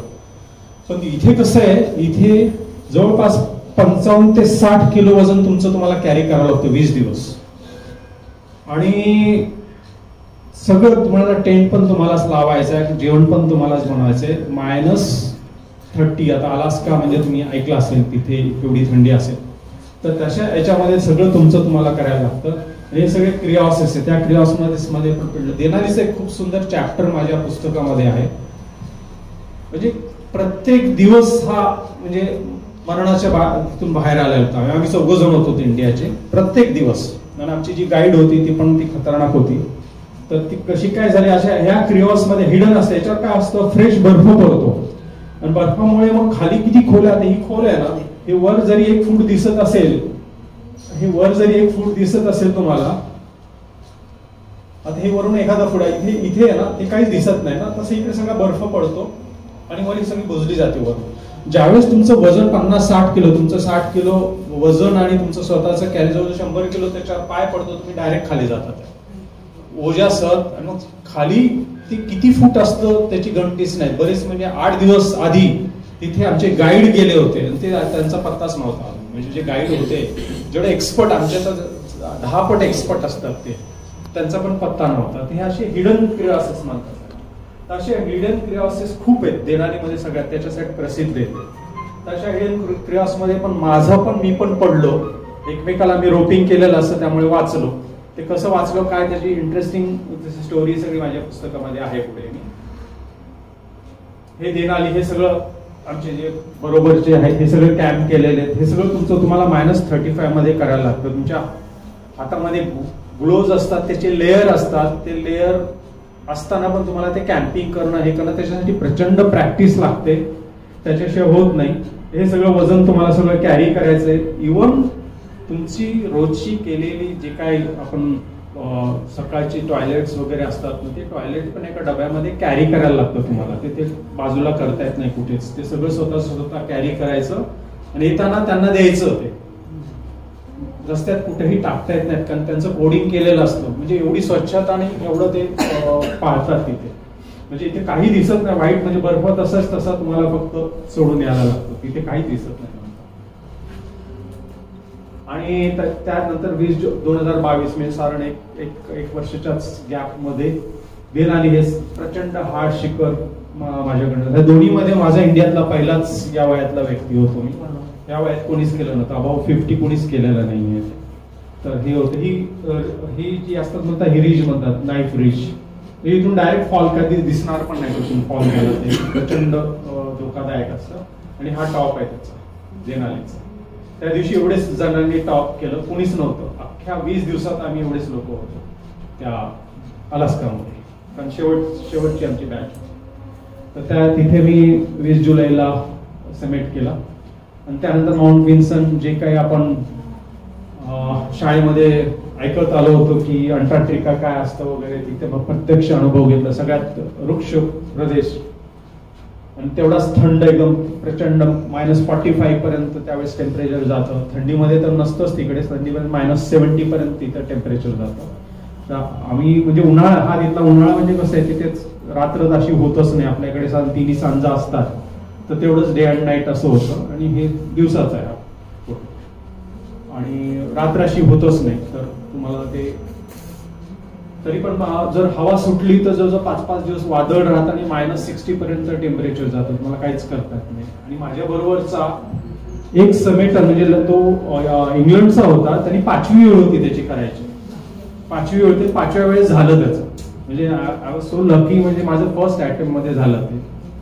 सो हे विन्सन, इथे पण हे पहा, तुमचं सगळं तुम्हाला वजन कॅरी करायला लागतं. एवढंच की देनाली सारखंच आहे हे, पण देनालीला कसं 20 दिवसाचं होतं, हे 8-10 दिवसाचं आहे. तर हे एवढंच वजन तुम्हाला एक कॅरी करायला लागतं. आणि इथे जवळपास 1 ते 1.25 किलोमीटरची वॉल आहे, म्हणजे प्रचंड भिंत आहे बर्फाची, बसायला जागाच नाही. ती तुम्हाला पूर्ण क्लाइंब करायला लागते. हाच अवघड पॅच आहे. त्याची हाईट तशी कमी आहे, पण हा टेक्निकल आहे खूप. आणि तुमचं वजन असल्यामुळे तुम्हाला एक पाऊल पण तुम्हाला सावकाश टाकायला लागतं. कारण असं इथून माझ्या समोर एकाची मोबाईल पडला, एकाचं स्लिपिंग बॅग पडली, ते डायरेक्ट खाली. तुम्हाला काही नुसतं बघत राहायला लागतं, दिसत पण नाही, डायरेक्ट खाली. एक मला रोपिंग केलेलं आहे, तुम्हाला दिसत असेल तर हे रोपिंग केलेलं आहे. हे आहे ना, हे असं एकमेकाला रोपिंग केलं. हा रोप वेगळा आहे, त्याच्यात तुम्ही अडकून पुढे पुढे जाता आणि हा एकमेकाला मांडलेले असतात. म्हणजे एक जर पडला तर दुसरा तुम्हाला त्याच्या हातात कुऱ्हाड असेल, तो कुऱ्हाड बर्फात घुसवतो, म्हणजे तो लटकतो कुठेतरी. एक जरी पडला तरी तो लटकलेला राहतो, कारण बाकीचेच ते हे करतो, रेस्क्यू करतो, एकमेकाला मानलेले असतात. तर हा 15 डिसेंबर 2022 साठी समिट केला. हा शेवटचा माझा 7 समिट होता. म्हणजे अकांकागुआ केलं, देनाली केलं, परत एल्ब्रुस केलं आणि हा 7व्या समिट मधला हा माझा शेवटचा समिट होता. आता याच्यातला जो मागचा जो आहे ग्रह, तो मी त्यांना बोललो ना, हा याचं 5वं समिट होते, म्हणजे 5th टाइम तो आला होता. आणि एका वेळेस गेला तुम्ही तर 55 लाख रुपये खर्च होते एका एक्सपेडिशनचा, अंटार्क्टिकाचा. त्याची 5वी वेळ होती, झाला बिचाराचा. सो हे शेवटचं माझं समिट होतं. त्यानंतर आता तो एक प्रसंग वेगळाच होता की माझं स्वप्न पूर्ण झालं होतं आणि इथे आल्यावर मग सगळ्यांनी खूप जल्लोष केला, हे आला. पण कसं होतं, एक खंत होती माझ्या मनामध्ये की गेल्या वेळेस म्हणजे भारताचा झेंडा मी टॉपवर फडकू शकलो नव्हतो. आता कुठे आपण गेलो तो फ्लॅग घेऊन जातो. सो एव्हरेस्टवर भारताचा झेंडा फडकू शकलो नव्हतो. फोटो काढता आला नव्हता, कारण फ्रॉस्ट बाईट झालेला, मला काढताच येत नव्हतं तिथे तुम्हाला. तर एक खंत होती मनामध्ये. आणि त्यामुळे कसं होतं की तुम्ही कुठेही जरी सर्टिफिकेटसाठी गेला तर तुम्हाला तिथे 360 डिग्री फोटो दाखवावा लागतो, त्याच्याशिवाय तुम्हाला ते सर्टिफिकेट मिळत नाही. आणि मग इथे सगळ्यांना माहिती आहे माझं झालंय, कारण सगळ्यांना तिथून न्यूज आलेल्या, सगळं आलेलं, बाकी ज्यांचे फोटो होते, सगळे माझ्या बरोबर ज्यांचे फोटो होते. पण ते मनाला एक खंत असते की ते सर्टिफिकेट देत नाहीत आणि आम्ही सर्टिफिकेटसाठी मग भांडत नाहीत. कारण एक मोठी एक स्कॅम झालेला विदाऊट म्हणजे खोटे सर्टिफिकेट दाखवून कोणीतरी पोलीस कपलनी इथल्याच पुण्याच्या एक सर्टिफिकेट घेतलं होतं आणि ते मोठा बवाल झाला होता. वर्ल्ड मध्ये पहिली केस होती ती आम्ही ओपन केली होती, मी आणि वाईफ. त्याच्यासाठी 2 वर्ष आम्ही खस्ता खाल्ल्या होत्या, फाईट केली होती कोर्टामध्ये. आणि त्यांना ते नंतर डिसमिस केलं नाही नंतर ती वाईट गोष्ट होती. पण जे म्हणत नाही आपण, ज्या पर्वताला आपण देव मानतो त्याचाच त्यांनी अपमान केला होता असं खोटं बोलून ते पटत नव्हतं. नवीन पिढीला काय तुम्ही सांगणार ना. तर आम्ही ती 2 वर्ष त्याच्यात आमची गेली. आणि ते म्हणलं ना 2 वर्ष 2017 नंतर 2 वर्ष 19ला आम्ही केलं, ते 2 वर्ष याच्यातच गेली होती आमची. सो इथे झालं तर ते एक होतं कारण, आणि म्हणजे मेन कारण ते होतं. आणि त्यासाठी मग जी म्हणजे एक तळमळ असते ना, अरे मी एवढी समिट केले, पहिल्याच प्रयत्नात माझे झालेत, कोणाचेच होत नाही, तर मग काहीतरी नियती वेगळं सांगते, तुम्ही परत का एव्हरेस्ट करू नये. माझ्या डोक्यामध्ये होतं की परत जाऊ आपण आणि इंडियाचा फ्लॅग देऊ. माझं एक वचन पण माझं पूर्ण होईल आणि मी इंडियाचा फ्लॅग पण तिथे फडकू शकेल, म्हणजे डोक्यामध्ये होतं ते. पण म्हणलं सांगायचं कोणाला. आता सगळ्यांचे 7 समिट झालेत, लोक आधीच म्हणालेत की कशाला जातोय, घरचे पण होते, बाकीचे सगळे मित्र परिवार पण होता, आता बस झालं, वय झाला आता तुझं, परत कशाला एवढं सगळा इन्सिडेंट झालाय, तुझी मिसेस तिथे गेली आणि तू परत इथे कशाला चाललाय. पण कसं होतं की मनात म्हणलं एकदा प्रयत्न करायला काय हरकत आहे. म्हणजे प्रयत्न म्हणजे आपण कोणताही माउंटेनियर कुठे सुसाईड करायला जात नसतो कुठे, म्हणजे एक हे असतं, पॅशन असतं, हे असतं. तर मला वाटलं तिथे की असं कुठेतरी याच्या पुढे जाऊ शकत नाही तर मी वापस येईन, एक असं डोक्यात होतं माझ्या. पण प्रयत्न करायला हरकत नाही, मला एक कॉन्फिडन्स होता मला. कारण एवढे 2-3 वर्षामध्ये एवढे अवघड माझी शिखरं झाली होती, जे चांगल्या लोकांना पण झाली नाहीत. कारण माझी बरीच लोकांची, मित्रांची डेथ झाली तिथे माझ्याबरोबर, माझं झालंय. नियती काहीतरी वेगळं सांगते. तर मग माझ्या मनात होतं की करावं, आणि करावं ते सांगायचं कोणाला. मग माझे जे गुरु होते, मी दाखवला फोटो, त्यांच्याशी मग बोललो मी फर्स्ट की असं डोक्यात आहे माझ्या. तर त्यांना माहित होतं की असं झालं, तरी त्यांनी मला पाठिंबा दिला. म्हटलं तू कर, पण फक्त सेफली कर. सगळ्यात अवघड प्रश्न होता मुलाला कसं विचारायचं. कारण गेल्या वेळेस आई गेली आहे आणि परत बाबा म्हणतायत की या वयात, त्यावेळेस 60 पार झाली ती माझी, म्हणजे 61 चालू होतं आणि कोणीच केलं नव्हतं त्यावेळेस. आणि आता हा बाबा म्हणताय परत एव्हरेस्ट करतो, म्हणजे वेळ लागलाय का बाबांना, असं एक होतं ना मनामध्ये. पण त्यांनी माझी एक 2 वर्षाचा प्रवास पाहिला होता, माझी तडफड पाहिली होती त्यांनी. तर तो फक्त एवढाच बोला की बाबा सेफ या तुम्ही, मला तुमच्यावर खात्री आहे, तुमच्यावर आणि विश्वास आहे तुमच्यावर, तुम्ही फक्त सेफ आहात, तुम्ही आम्हाला हवे आहोत, बाकी मग तुम्ही काही करा तिथे, तुम्ही आम्हाला हवे आहोत. आणि त्यांनी एकदा मग सांगितल्यानंतर मग आमची गाडी चालू झाली परत. आणि हे त्यांचे माझे सगळे सर्टिफिकेट्स आहेत त्यांचे. आणि आता परत एकदा एव्हरेस्ट, हा एव्हरेस्टचा परत तो पॅच, ज्यावेळेस फायनल परत एकदा एव्हरेस्ट म्हणून मी स्लाईड टाकली. आणि हा यावेळेसचाच काढतो हिलरी स्टेप. तुम्हाला गेल्या वेळेस दाखवलं त्यावेळेस कशी लाईन होती, त्यावेळेस असं रिकामं होतं. त्यावेळेस मी परत मग प्रॅक्टिस, आता सगळ्यांनी घरून जर आपल्याला मिळालाय परवानगी तर मग परत आता कमी पडायला नको, परत याच्यासाठी परत प्रॅक्टिस, परत सिंहगडच्या फेऱ्या, राजमाचीच्या फेऱ्या. म्हणजे आम्ही रात्री प्रॅक्टिस म्हणजे कशी की रात्री आम्ही 8ला चालू करायचं होतं, एक 20-25 किलोचं वजन घेऊन रात्रभर अपडाऊन करायचं सिंहगडवर, रात्रभर. मग सकाळची लोक यायची, त्यांच्याबरोबर चहा वगैरे घेऊन मग सकाळी वापस. असे 3-3 दिवस आम्ही तिथे थांबायचो आणि रात्रभर प्रॅक्टिस करायचो. कारण ही ते 24 ते 48 तास किती लावू शकतात एव्हरेस्टच्या टॉपवर, डेथ झोन मध्ये. तर तिथपर्यंत तुम्हाला ते एन्ड्युरन्स तुम्हाला तो करायला लागतो. या वयामध्ये करायचं म्हणलं तुम्हाला ती प्रॅक्टिस करायलाच लागते. सो परत ते येतोच, ती स्लाइड आहे आणि प्रॅक्टिससाठी. आता हे सगळं मग परत काठमांडू, आता हे सगळे लहू उघडे म्हणून तो आहे आणि तो बाजूचा आहे पोलीस मधला आहे तो बिचारा माझ्या गेला. म्हणजे माझ्या वेळेस 2 जण माझे मित्रची डेथ झाली, क्लोज फ्रेंड होते. एकदम 34 वर्षाचा पोलीस मधला, ब्लू कलर मधला जो आहे तो हा पुण्यामधला आहे, दोघे पुण्यामधले. याचंही झालं नाही. हा खूप एक्सपर्ट क्लाइंबर आहे पण माझं झालं, याचंही झालं नाही, माझ्या बरोबरच होता यावेळेस. आणि हे लुकला एअरपोर्ट जगातलं सगळ्यात अवघड बघितलंय. ओके. सो डेंजर एअरपोर्ट आहे तो, म्हणजे डायरेक्ट तुम्ही दरीमध्ये जातं ते त्यावेळेस. आणि उतार आहे पूर्ण, डायरेक्ट दरी झेपवतं ते.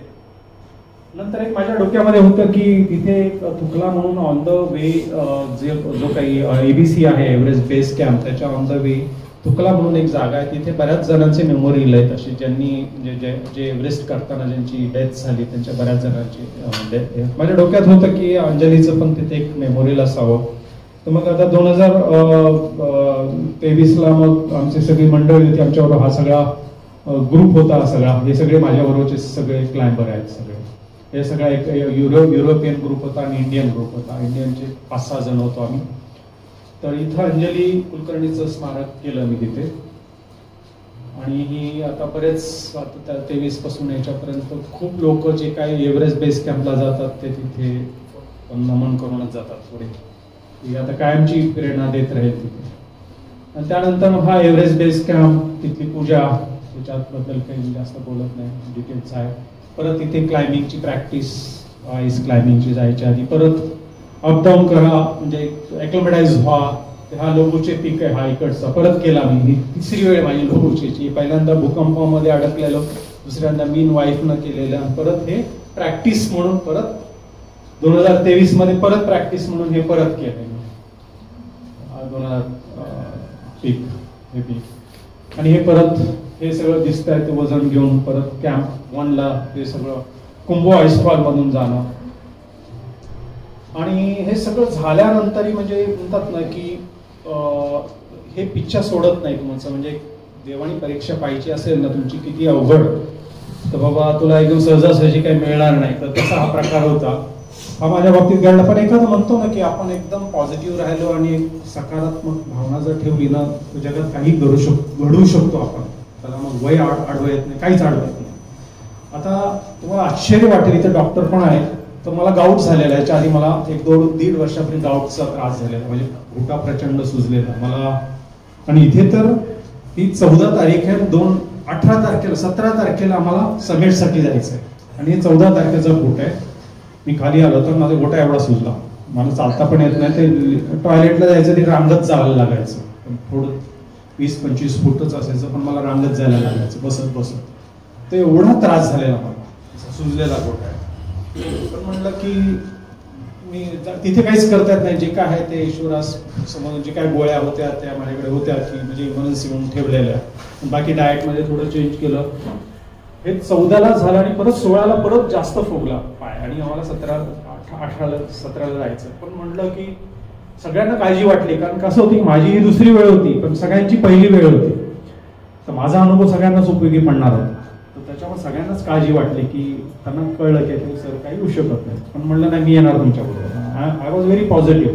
म्हटलं काही होणार नाही, आपण काहीतरी होईल चमत्कार आणि मी येईल म्हणलं तुमच्यावर. तुम्ही काही काळजी करू नका माझ्याबद्दल. मी फक्त हा त्रास कसा करायचा सहन करेल, पण I am be with you.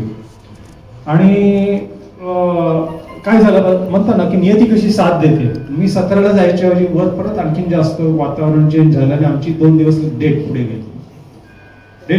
माहित नाही कोणाला, डेट पुढे गेली 2 दिवस. म्हणलं बरं मला 1-2 दिवस आणखीन मिळाले. आणि 2 दिवसात मी 18ला एकदम टकाटक होतो. म्हणजे असं वाटत पण नव्हतं की माझा पाय सुजलेला आहे. नॉर्मली 10 दिवस जातात हे गाऊट कमी व्हायला, चालायला त्रास होतो. पण मी ज्या दिवशी 18 तारखेला ज्यावेळेस मी टेंट मधून बाहेर आलो एकदम असं शूज घातले, मला काहीच वाटणार नाही. ते शूज पण जवळजवळ 2-2 किलोचे शूज असतात. ते शूज घालून मला चालायचं.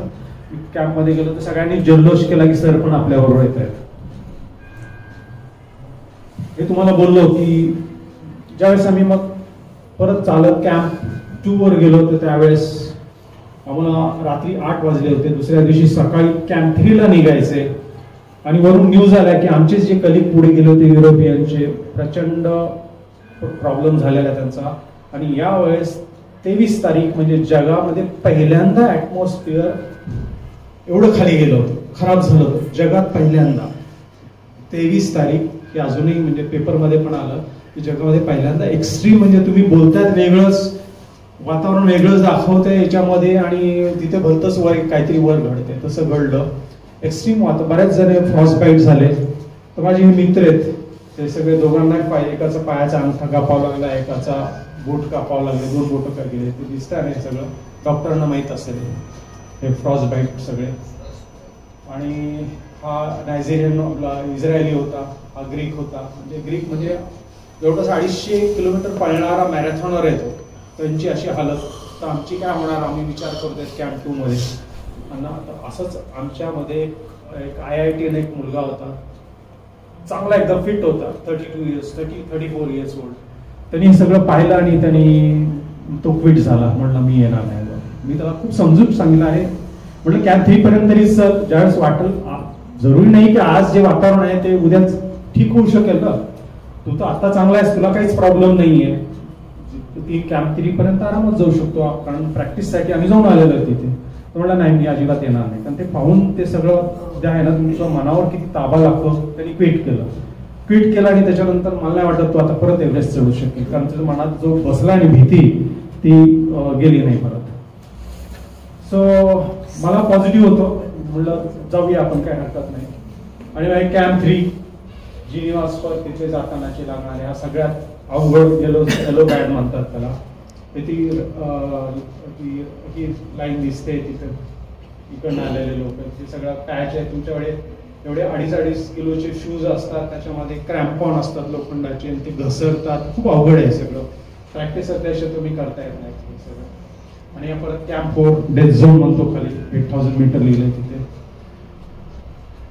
स्नो ब्लाइंडनेस झाला मला त्याच्यात. परत 2019ला पण मला स्नो ब्लाइंडनेस झाला होता. माझा एक डोळा पूर्ण ब्लाइंड झालेला, एक डोळा ठीक होता. पण कसं झालं, एक सर्टन म्हणजे 48 to 60 आवर्स मध्ये जर तुम्ही खाली आलात खालच्या टेम्परेचरला तर ते नॉर्मल येऊ शकतो त्याच्यात. पण त्याच्यापेक्षा जास्त गेलं तर तुम्ही पूर्णपणे ब्लाइंड होऊ शकता. पण ज्यावेळेस मी साधारण 8000च्या वर 8600 मध्ये गेल्यानंतर मला तो त्रास सुरू झाला होता. तो साधारण बाल्कनीच्या वर आहे. पण यावेळेस पण म्हणलं की मला तो त्रास सुरू झाला. पण मला माहित आहे की एक डोळा ब्लाइंड झाला तरी एक डोळ्याने मी समेट करून वापस येईल एवढा कॉन्फिडन्स होता, कारण मला बाकी काहीच त्रास नव्हता. तर काय झालं, मी ज्यावेळेस तो क्रॉस केले, गॉगल बिगल सगळं असतं, पण त्याचं कसं ऍटमॉस्फेरिक प्रेशर जे असतं ना, त्याच्यामुळे रॅटिनावर ते प्रेशर येतं तुमच्या आणि तुम्ही ब्लाइंड होता त्याच्यामुळे. तर ज्यावेळेस एक डोळा पूर्ण ब्लाइंड झाला आणि दुसरा डोळा ब्लाइंड व्हायला लागला माझा, त्यावेळेस मी घाबरलो. म्हणलं आता मग देवालाच फक्त निसर्गाला प्रार्थना केली, मला फक्त एवढी विजन 30% राहिली तेवढ्याच ह्याच्यात 2 तास तरी तेवढी राहू दे, बाकीचं बघेन मी काय करायचंय ते असं बोललो. देवाने ऐकलं माझं. 30% विजन होतं, त्यातच मी पुढे गेलो. आणि साधारण हे त्यावेळेस तो सीन आहे शेवटचा हा. इथं माझे मित्र भेटले 2 जण, लहू आणि जी विदाउट ऑक्सिजन एक इंडियाची एक ही होती मुलगी 34 इयर्स ओल्ड, विदाउट ऑक्सिजन करणार होती, पण तिचं कॅम्प 4 नंतर तिला घ्यायला लागलं ऑक्सिजन, कारण ती फर्स्ट झाली. टाटाने तिला स्पॉन्सर केलं होतं. तिचं गेल्या वर्षी तसंच झालेलं. कॅम्प 4 पर्यंत ती गेली विदाउट ऑक्सिजन, पण कॅम्प 4च्या वर गेला आणि इथूनच वापस यायला लागलं. इथे थोडी पुढे गेली पण तिला जमलं नाही, मग तिनं ऑक्सिजन घेतला. ते 2 जण मला इथे भेटले, इथं वर भेटले. हा तो हिलरी स्टेप आहे. ते 2 जण मला इथे भेटले. त्यांना मी हाय केलं वगैरे, पुढे गेलो. इथे खाली माझा फॉल झाला होता, हे इथे हिलरी स्टेपच्या इथे फॉल झाला. ज्यावेळेस फॉल झाला त्यावेळेस म्हणलं संपलं आता सगळं. फॉल झाला म्हणजे डायरेक्ट 4-5 फूट खाली. आणि मग ज्यावेळेस सावरलो त्यावेळेस म्हणलं, रोपला मी अटॅच होतो ना, रोपला अँकर होतो. म्हणलं आता आपल्याला झालं तर काही नाही. जस्ट उठून बसून असं जस्ट बसलो आणि बघितलं माझ्या बाजूला तर एक डेड बॉडी अशी बसलेल्या अवस्थेतच होती. म्हणलं असंच माझं पण आता होणार, म्हणलं काही हरकत नाही. तरी पण म्हणलं शेर्पाला, म्हणलं मला हेच तू मला मदतीशिवाय, शेर्पाच्या मदतीशिवाय तुम्ही काहीच करू शकत नाही. त्यांनी मला मदत केली, वर गेलो. मला नंतर आल्यानंतर माझ्या मित्रांनी सांगितलं तो आपला मित्रच होता. म्हणजे बघा कसे काय प्रसंग असतात. तो आमचा 2019 मध्ये गेलेला मित्र होता, डॉन कॅश म्हणून. त्याचं 7वं समिट होतं आणि ही स्टील देअर. सो असंच हिलरी स्टेप करून क्रॉस करून पुढे गेलो मी. आणि गेल्या वेळेसच्या सगळं दिसायला लागलं माझ्या डोळ्यासमोर की मी सगळ्या जाताना अंजली जिथे सोडून आलो ती स्पॉट तिथून क्रॉस करताना मनाची अवस्था कशी असेल माझी, तिथून क्रॉस करताना मनाची अवस्था कशी असेल. कारण तसं त्या हाईटमध्ये तुम्ही ट्रान्स मुवमेंटमध्ये असता, तुम्हाला काहीच कळत नाही. फक्त कसं लोक जास्त एक्साइट होतात, वेडे होतात, काही होतात, वेडे पण होतात, उडी टाकतात, काही होऊ शकतं. कारण तुमचा ऑक्सिजनच कमी असतो मुळात 4-5 दिवसात पोटात काही गेलेलं नसतं, खाल्लेलं नसतं, पूर्ण तुमची स्टॅमिना निघून गेलेला असतो आणि तिथे जाऊन वापस खाली जायचं असतं तुम्हाला. आणि त्यावेळेस माझा अनुभव म्हणजे मला गेल्या वेळेसची ट्रॅजेडी हे सगळं डोळ्यासमोर सगळं दिसत होतं. पण मी म्हणलं आता काहीच नाही, फोकस तिथे जायचं, आपण इथे कशासाठी आलो, फ्लॅग फोटो काढायचा, काही विचार नाही करायचा. जास्त एक्साइट झालं की म्हणलं मनाच्या भावना एकदम लॉक केल्या जायचं. त्याला सांगितलं मला फोटो काढ.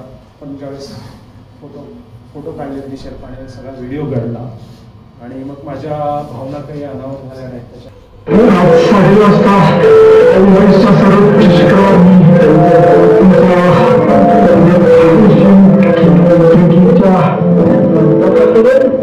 हम शेर्पा समाज शेर्पा नावाचा शेर्पा आहे तो. आणि त्या ठिकाणी मी जी काय स्वप्न पाहिलं होतं गाणीतून रस करायचं ते पाठवत राहिलं. त्या 23 तारखेला पूर्ण झाले, 7 सभेत आमचे पूर्ण झालेच होते. तिथं मी अर्पण करतोय. मला खूप आठवण येते रात्रीची. त्यांना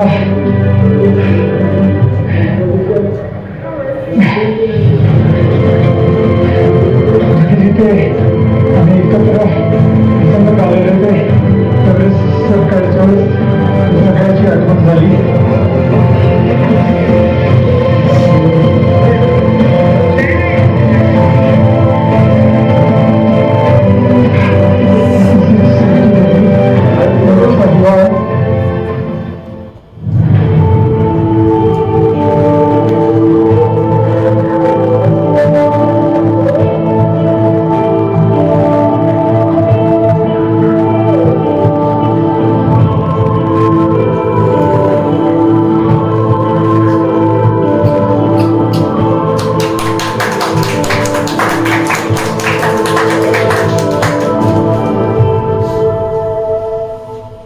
शेवटचे वर्ल्ड रेकॉर्डचे certificates oldest Indian to climb Everest at age of 60 त्यांनी खाली केल्यानंतर येऊन सगळ्यांचे आभार.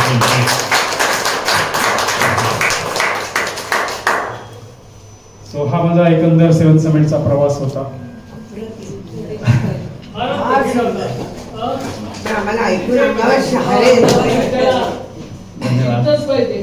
कारण मी स्पीच केल्यानंतर किंवा झालं तर खूप लोकांना इन्स्पिरेशन मिळालं आणि बाहेर पडले डिप्रेशन मधून. अरे आपण काय करतोय हे एवढे वर्ष, आपण रडतोय हे झालं नाही, आज बाईनी आली हे झालं नाही, आज बॉसनी मला हे शिवाय घातल्या आणि आपण डिप्रेशन मध्ये आणि उगीच डोकं खात बसतो आपण. आणि काही नसतं असं, म्हणजे असं एवढं सगळं करूनही आपण छान जगू शकतो. तुम्ही ह्या एज मध्ये करू शकलात हे. एज मध्ये काही म्हणायचंच नाही, तुम्ही पण करू शकता जर मनात आणलं. आमच्याकडे माझ्या सुनेने बेस कॅम्प केला. ओके, मग ती यायला पाहिजे होती आज. यायला पाहिजे होती, ती नाहीये बाहेर. त्या एव्हरेस्टच्या एका महिन्याला किती खर्च येतो? साधारण एक 40 ते 45 लाख रुपये कमीत कमी. हा, कमीत कमी. गव्हर्नमेंट काही मदत नाही, गव्हर्नमेंट काही नाही. गव्हर्नमेंट हार तुरे देतो फक्त. जमलं तर हार तुरे देतो. हा, जमलं तर हार तुरे देतो. ते पण त्यांच्यापर्यंत म्हणजे बाहेर महाराष्ट्राची खूप उदासीनता आहे. महाराष्ट्र सोडलं तर बाहेरच्या गुजरातमध्ये किंवा तुम्ही जर बंगालमध्ये गेलात, हरियाणामध्ये, ते खूप चांगलं तुम्हाला ट्रीट करतात. तुम्हाला डायरेक्ट म्हणजे असं सिव्हिलियनला DSP डायरेक्ट केलेलं आहे तिथे.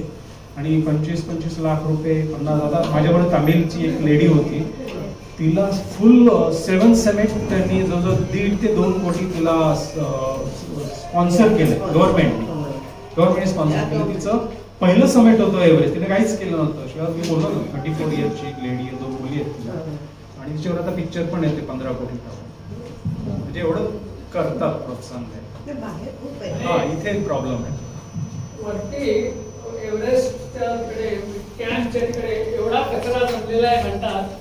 नाही, पण आता कसं आहे, जमलेलं आहे, काढतात लोक. आता कसं आहे की बऱ्याच शेर्पाज लोकांना ना म्हणजे देतात, इन्सेंटिव्ह देतात की त्यांनी जर येताना काही ठराविक किलो जर तुम्ही कचरा खाली आणला तर त्यांना इन्सेंटिव्ह देतात. तर हळूहळू तो कचरा कमी होत आहे. आणि तुम्ही कसं आहे की तिथं आता स्ट्रिक्ट हे केलं आपण, जेवढा कचरा इव्हन कचरा म्हणजे ऑक्सिजन आणि रॅपर आणि खाण्याचं वगैरे सगळं असतं, तुम्ही सगळे येताना खाली घेऊन येतात. टेंट वगैरे तर आणायला लागतं. पण आता इन केस काही आता डेथ झाली कोणाची, हे झालं तर ते असू शकतं. पण आता ठराविक हाईटच्या खाली डेड बॉडीज पण खाली घेऊन येतात. पण काही ठराविक हाईटच्या वर तुम्हाला हेलिकॉप्टर वगैरे जाऊ शकत नाही. कारण डेड बॉडी खाली आणायची म्हणलं तर जवळजवळ 70 लाख 80 लाख खर्च आहे एक डेड बॉडी खाली आणायची. त्याच्यामुळे काही डेड बॉडीज अजून तिथेच पडलेल्या आहेत. किती दिवस आधी याची परमिशन म्हणजे हे करायला नाही, तुम्ही जर चांगलं फिट असेल, तुम्ही जर आता मी बोललो मी 2 वर्ष आम्ही तुमची प्रॅक्टिस करत होतो. काही मिनिमम एक प्रॅक्टिस नाही विचारत की तुम्हाला काही असं अप्लाय करायला लागतं का? नाही तुम्ही असं आधी 1-2-3 महिने आधी अप्लाय करायला लागतं तुम्हाला. तिथे म्हणजे वेगवेगळ्या एजन्सीज आहेत त्या कंडक्ट करतात हे एव्हरेस्ट. हो, तुमचं काय काय झालं ते बॅकग्राऊंड बघतात ना ते सगळं. आता ते 7,000 वगैरे असे मिनिमम म्हणजे पीक झाले पाहिजेत आता घेतलं आहे. आता चायनीज साईडनं तर खूप स्ट्रिक्ट आहे. ते फक्त 250 मेंबर दरवर्षी त्यांना ते हे देतात. इथे नेपाळमध्ये दुर्दैवाने नाही आहे, कारण त्यांना ते सगळे इकॉनॉमीज त्याच्यावर चालते. सो तिथे नाही आहे दुर्दैवानं तो. त्याच्यामुळे थोडे असे इन्सिडेंट जास्त नेपाळमध्ये घडतात. चायनामध्ये एकदम स्ट्रिक्ट आहे. 250 म्हणजे 250च्या वरती परमिटच देत नाही. प्रत्येकाच्या बरोबर शेर्पा शेर्पा असतो. विदाऊट शेर्पा नाही जाऊ शकत. मग शेर्पा एक्झॅक्टली काय तुम्हाला हेल्प करतो? शेर्पा तुम्हाला सगळंच, म्हणजे तुम्हाला कधी अडचणीत असाल तर तुम्हाला खेचायला मदत करतो. तुम्हाला पाणी देईल तो काढून, कारण तुम्हाला ऑक्सिजनचं ते सगळं चेक करतो. पण ऑक्सिजन सिलेंडर तुमच्या मागे असतं.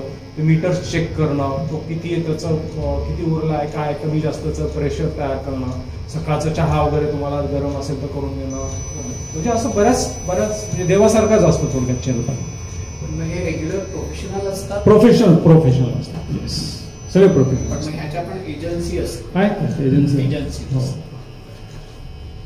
सगळ्या एजन्सीचे चांगले शेर्पा असतात. त्यांचं तुम्ही आता मला जर जायचंय तर मग मी एक चांगला शेर्पा कोणता आहे तो आधी बघून घेणार की त्यांनी आधी 4-5 वेळेस केलेला असेल एव्हरेस्ट, त्याचा अनुभव कसा असेल, किंवा यंग असेल का नाही असेल, असं सगळं बघतात सगळे. पण मग तुम्ही सांगितलं 50 ते 60 kg ते तिकडे देनाली. इथे नाही. इथे कसं जास्तीत जास्त 15 किलो मॅक्झिमम. कारण तुमचं सिलेंडरचं वजन 4.5 किलो, याचं बुटाचंच वजन 4 किलो, परत खाण्याचं पिण्याचं एक्स्ट्रा ग्लोव्स, सिलेंडर, प्लस पाण्याचे 2 लिटर पाणी, तुम्हाला हे सगळं मिळून जात असते. सगळं धरून साधारण 14 किलो तुमचं घ्यावं. हो, 14 kg. नाही शेर्पा त्याला पण जगायचं आहे ना, त्याचा पण सिलेंडर त्याच्या मागे असतो ना. 2019च्या अटेम्प्टला तुम्ही एकत्र नव्हता गेला. कसं असतं की स्पीडमध्ये थोडाफार फरक येतो. ठीक आहे, आम्ही कॅम्प 4 पर्यंत एकत्र होतो. त्याच्यानंतर बाल्कनी म्हणून एक स्पॉट आहे, तिथपर्यंत 10 मिनिटाचा फरक होता. पण मी 10 मिनिटं रेस्ट केला, तिथून पुढे गेलो. माझं पुस्तक आहे, कारण कसं असतं माहिती आहे का, हा पूर्ण एवढा 5-6 वर्षाचा प्रवास आहे आमचा. तो पुस्तकामध्ये खूप चांगल्या डिटेल्समध्ये आलेला आहे. हे मी 2 तासाच्या प्रेझेंटेशन मध्ये सगळे डिटेल सांगू शकत नाही. खूप एक्साइटिंग आणि खूप चांगली स्टोरी आहे. दूरदर्शनवर, सह्याद्रीवर पण झालेलं आहे. हे सगळं झालंय आता, ऑलमोस्ट सगळं तुम्ही अचीव्ह केले. आता पुढचं एम काय? पुढचं माझं चालूच आहे अजून. त्याच्यानंतर मी गोरी चेन केलंय, हार्ट पीक. ते कोणीच केलेलं नाहीये या वयात करणाऱ्यांची पहिली टीम होती. युनिक काही तुम्ही? युनिक मी स्वतः आर्टिस्ट आहे. मी आता पेंटिंग करतोय. आता पुढच्या वर्षी माझा शो होईल. नाही असं नाही, ह्याच याच्यामधले नाही, मी आता फक्त काय करतो, सगळ्यांना गाईड करतो. ज्यांना नवीन जात आहे त्यांना गाईड करतो. मी साधारण 6,000 EBC जे आहेत त्यांना ग्रुप घेऊन जातो मी, त्यांना हे करण्यासाठी, मोटिवेट करण्यासाठी.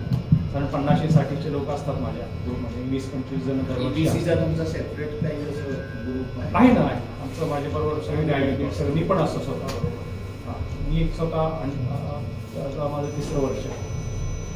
म्हणजे ग्रुप घेऊन जाण्याचं, मी घेऊन जातो. साधारण 50-60चे वगैरे अबाउट प्रिफर करतो. त्यांना आजच माझ्यावर आता जे होते त्यांनी गेल्या वर्षीच केलेलं आहे. त्यांना मी सांगायचं राहिलं माझं. मी आपल्या लास्ट मिनिटला सांगितलं. त्याने मला हे 2-3 प्रश्न तुम्हाला विचारायला सांगितले होते. कोणते होते प्रश्न ते?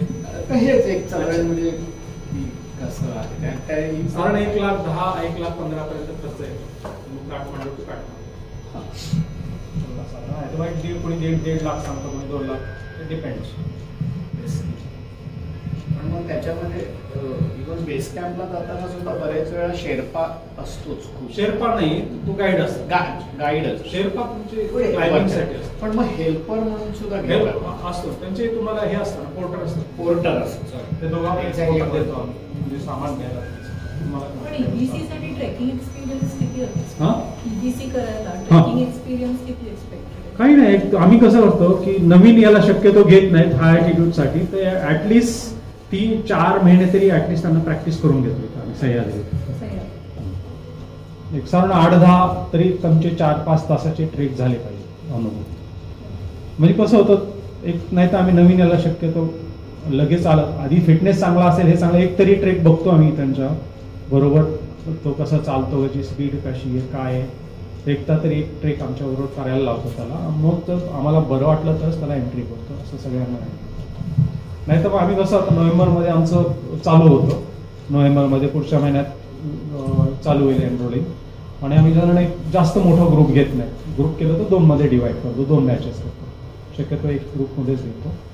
आणि ते साधारण एक 15 ते 20 जण असतात. आणि मग ते व्यवस्थित आम्हाला हँडल करता येतं. आम्ही 2 जण लीडर असतो, पण बाकी मग पोर्टर हे सगळे ते गाईड असतो त्यांचा. एक साधारण 5-6 महिने तुम्हाला प्रॅक्टिस करायला लागतं. नाही काय होतं माहिती आहे का, तुम्हाला एन्जॉय करता येत नाही नंतर.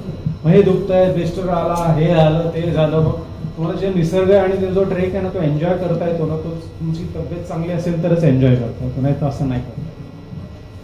तुम्ही जाताल तिथपर्यंत मग सगळं, मग पण ते मजा नाही.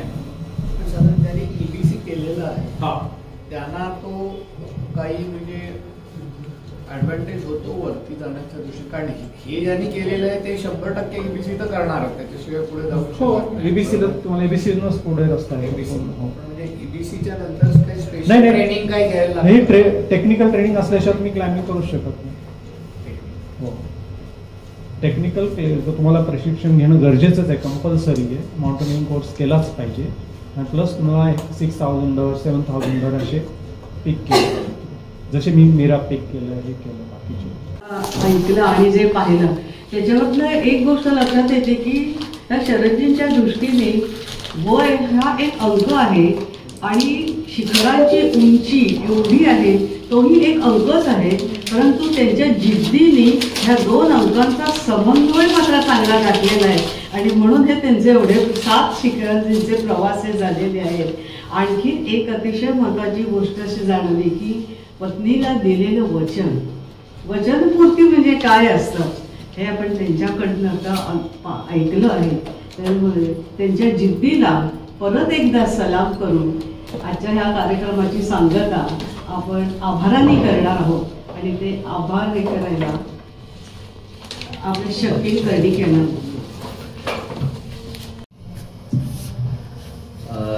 शरद कुलकर्णी सरांबद्दल जे काय आपण गेले 1.5-सव्वा तास ऐकलं, त्याच्यानंतर परत इथे उभं राहताना खरंच पाय पडतात.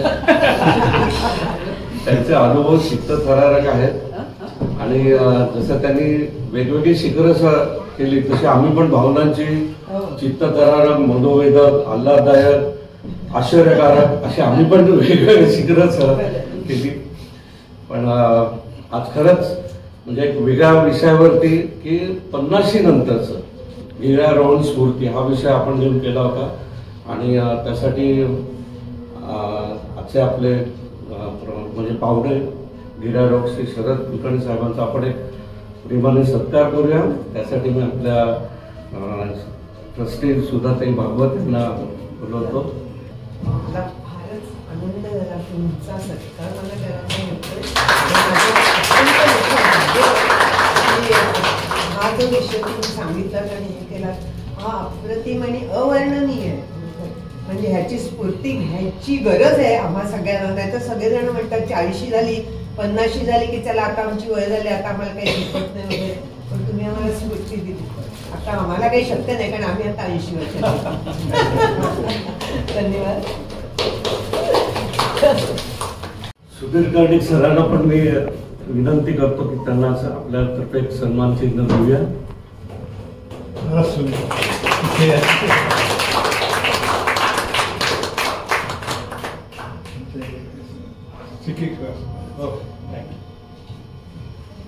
प्रेक्षकांना आणि श्रोत्यांना त्याचे आभार मानतो मी. आणि आपल्याकडे जे आसन व्यवस्था किंवा साऊंड सिस्टीम वगैरेची मदत केली त्यासाठी आमच्या कर्मचारी वृंदाचे आभार मानतो. आणि आजच्या कार्यक्रमासाठी जो आमच्या कार्यकारी मंडळातल्या काही म्हणजे मंडळींनी पुढाकार घेतला त्यामध्ये एक वरिष्ठ सभासद आहेत आपले डॉक्टर आशुतोष प्रधान किंवा आमच्या रश्मिताई यांचे मी आभार मानतो.